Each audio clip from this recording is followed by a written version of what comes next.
Every night, the little girl upstairs played basketball. The thumping of the ball kept the old man living alone downstairs from sleeping. Because of that, he didn't have a good impression of the little girl. Her name was Lisa. She was just 8 years old, cheerful, stubborn, and full of curiosity. In contrast, the old man was over 80, a recluse, and a bit eccentric. But these two odd strangers were about to start an unexpected journey that would heal both their hearts, and it all began with chasing butterflies. That day, Lisa and her mom moved into a new apartment. As they arrived, they crossed paths with the old man who was receiving a package at his door. No greetings, just a passing glance. On the old man's table lay a book titled The Secret of Isabella. That very night, Lisa started showing her mischievous side. She played basketball right above the old man's room. It didn't take long before the old man became the first victim of Lisa's nightly racket. The next day, while eating at a restaurant, the old man noticed Lisa sitting alone in the corner. Her mother had forgotten to leave her a house key. She had been waiting for over an hour. At first, the old man didn't want to get involved, but he couldn't just ignore her. So he invited Lisa to wait at his place. As soon as she entered, Lisa was captivated by the butterflies displayed on the wall. The old man patiently explained each one. One of them was a lemon-yellow butterfly he had found in the countryside.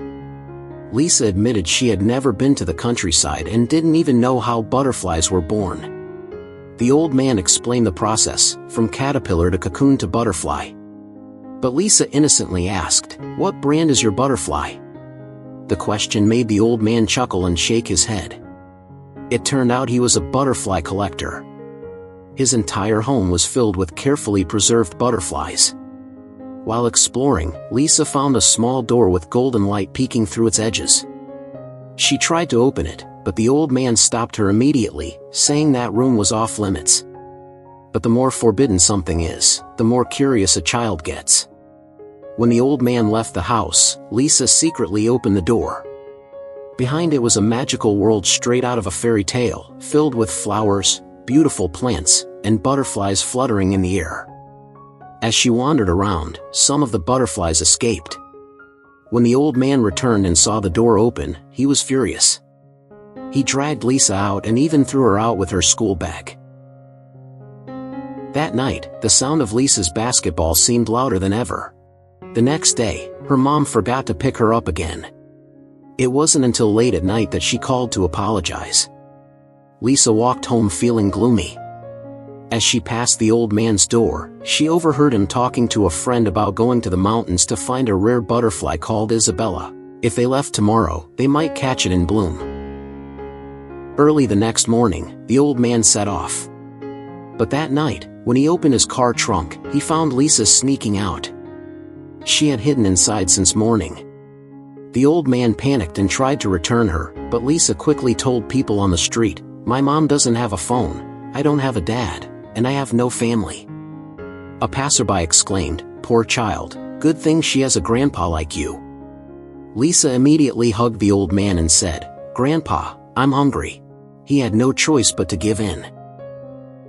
The next day, he brought Lisa to the police station. But she looked scared and asked, "Am I going to jail?" The old man explained that the police would find her parents. Lisa lowered her head and said, "If they find out my mom doesn't care about me, I'll be sent back to the orphanage. I grew up there. I cried every night in bed, but my mom never knew." The old man stood firm. But when Lisa quietly added, "I just want to see the mountains, real birds flying, cows grazing, and butterflies dancing in the sky," he began to waver. Taking a child without permission was against the law, but he finally agreed. If Lisa complained or misbehaved, he would send her back, by courier if necessary. During the trip, Lisa asked non-stop questions. What's a sweet routine? Do butterflies live there? The old man was overwhelmed. When they reached the lodge, Lisa asked again, "Do you have kids? A wife?" That question hit a sore spot. The old man firmly replied, "Enough. Don't call me grandpa again." Still, he bought her hiking boots. Lisa muttered, "We don't need clothes, we don't need thread, thank you." We have no clothes. But that's okay. Yet when she went out, she wore the jacket and hat he gave her. They continued on foot. Lisa complained she was tired. The old man said, "I told you from the start, this isn't a vacation." At lunch, Lisa got only tomatoes and potatoes, vegetables she hated. The old man had celery salad, his favorite. Lisa stared sadly at her food. Eventually, the old man gave in and switched meals with her. Lisa kept playing her game console while walking, until the old man took it away and stuffed it into his bag. As night grew cold, the old man wrapped a thick sweater around her. Lisa commented, "You've never raised a kid, have you? No wonder you don't know how." She added, "Like a mother hen finding a fork, doesn't know what to do with it." The old man laughed, "It should be a knife." Lisa replied, "Knife or fork, I don't know how to use either." Secretly, Lisa changed the password on the old man's phone and removed the SIM card so no one could contact him. When her mother realized she was missing, she went to the police. They came to the old man's house. Suspicious of his butterfly collection, they tried to trace his phone, but found no signal. By the river, Lisa spotted a tiny speckled fish. While focused, she slipped and fell in. Her console was ruined. The old man helped her change and made warm water for her, but she still pouted. In her usual dramatic tone, she asked, "If I can't call you Grandpa, then what should I call you?" He answered, "Julian. Just call me Julian." Lisa immediately started with more questions, until Julian snapped. "It's been 3 days. Can you be quiet for a while? Listen to the wind, the birds, the insects. Only then can we truly feel nature." Lisa pouted, but soon took Julian's hand and smiled. They walked together through a field of flowers. Along the way, they saw a young couple preparing to paraglide. The girl was terrified. But the guy said, "If you really love me, you have to jump." Then he leaped alone. Julian said, "Their love is hanging by a thread." After trekking through the woods, they rested in a tiny wooden cabin. Lisa took a warm bath, then asked, "Why does love need proof?" Julian replied, "If someone needs proof, it means they don't trust you. And without trust, there is no love." That night, they joined a group of women on a picnic. One had become rich from stocks. The next day, Lisa asked, "Why are some people poor and others rich?" Julian said, "Freedom, equality, love, they're loud words, but we still haven't gotten them right." Lisa asked again, "How do you get rich?" Julian replied, "Do what you love." Later, they saw 2 deer. While admiring them, a gunshot broke the silence. A hunter shot the female deer and dragged her away. Julian hugged Lisa tightly and cursed, "Damn hunter." Lisa asked, "Why did they kill the deer?" Julian said, "For money. Illegal hunters kill protected animals." That deer died for a map and a few dirty bills. Lisa was heartbroken. Julian comforted her, "Death is also part of life. It doesn't knock when it comes. Many people live as if they'll never die, but could be gone tomorrow." That night, Lisa said, "I used to have a dream. I put a canary outside the window, but it didn't fly. You know why?" Julian shook his head. Lisa said, "If it wanted to stay, it meant it loved me." On the 4th morning, they finally reached their destination. The mountains were lit by the sun, flowers bloomed, and butterflies fluttered in the air. Julian handed Lisa a net. Soon, she caught a beautiful butterfly. But when Julian prepared to kill it with chemicals, Lisa's smile faded. She stared at him. Julian didn't know what to say.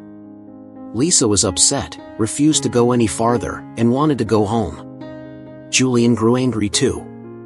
As she ran off, Julian chased her, but tripped and fell. Lisa rushed back to help him. Sometimes, a child's anger fades as fast as it comes. That evening, they set up camp at their final destination. Julian explained that the rare butterfly, Isabella, would only appear at dusk. If she didn't come before midnight, they'd have to wait another year. Her lifespan was only 3 days and nights, brief, but still a life. Julian lit a lamp and hung a white cloth in front of it to attract butterflies. Many came, but none were Isabella. She was much larger than the others. As midnight passed, there was still no sign of her. Before bed, Lisa asked for a bedtime story. Julian hesitated. He wasn't used to storytelling, but Lisa teased, "What kind of grandpa can't tell a story?" So he made one up on the spot, about the Day of Judgment, using hand gestures and expressions. Though improvised, it captured Lisa's full attention. The next day, they passed a bush. Julian laid an umbrella on the ground and told Lisa to shake the branches. Caterpillars and feathers fell into the umbrella. He planned to take them to Paris and raise them into butterflies.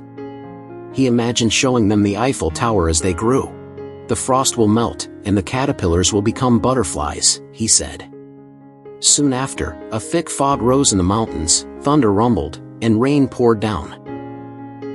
They sheltered under a tree. When the rain cleared, cows appeared, a sign of nearby farmland. A kind farmer invited them to spend the night. Coincidentally, it was the farmer's 43rd birthday. Upon hearing his age, Julian fell silent. That night, over dinner, he opened up. He had once had a son, handsome, athletic, and full of life. His son traveled the world and loved his job, but one day, without warning, he fainted. Doctors diagnosed him with a severe mental illness, manic depression, that would only worsen. One day, his son asked him to find a butterfly. That's when Julian began collecting them. Eventually, his son's final request was for an Isabella. But before Julian could find one, his son took his own life at age 28. He would have been 43 this year, Julian said softly. Lisa, who had overheard from the stairs, now understood why he was so determined to find Isabella. The next morning, Lisa asked, "Have you ever lied?" Julian replied, "Everyone lies when they're young. What matters is not lying to yourself." Lisa admitted, "I lied to you. I'm not even 9 yet." He chuckled. "That's not a big lie." That evening, Lisa cooked eggs with sardines for dinner. As they ate, a meteor streaked across the sky. Lisa asked what it was. "God's fallen hair," Julian joked. Suddenly, a huge butterfly appeared. Julian carefully approached. It was Isabella. Overcome with emotion, he called Lisa over. She ran too fast and accidentally knocked the cloth down. Isabella flew away. It was the last day of the season. Julian's efforts seemed wasted. In a burst of anger, he scolded Lisa. Hurt and ashamed, she refused to sleep in the tent. Julian, still angry, left her alone. The next morning, Lisa was gone. Julian panicked and searched the area, eventually finding her trapped in a narrow cave. He couldn't reach her, so he ran to the police for help, only to be arrested, as he was already wanted for taking a child without permission. Thankfully, the police quickly organized a rescue. A small boy was lowered into the cave and tied a rope to Lisa, pulling her out safely. Meanwhile, Julian was taken away by helicopter. But Lisa explained everything, and he was soon released. When he stepped out of the police station, Lisa ran to him and held his hand tightly. Later, while Lisa played basketball, Julian spoke with her mother. He learned that Lisa had been abandoned in a supermarket at age 8. Her father was absent. Her mother had become pregnant at 16, and the boyfriend vanished. Lisa's mom asked why her daughter loved basketball so much. "Unhappy children often want to grow up quickly," Julian said. The mother didn't understand.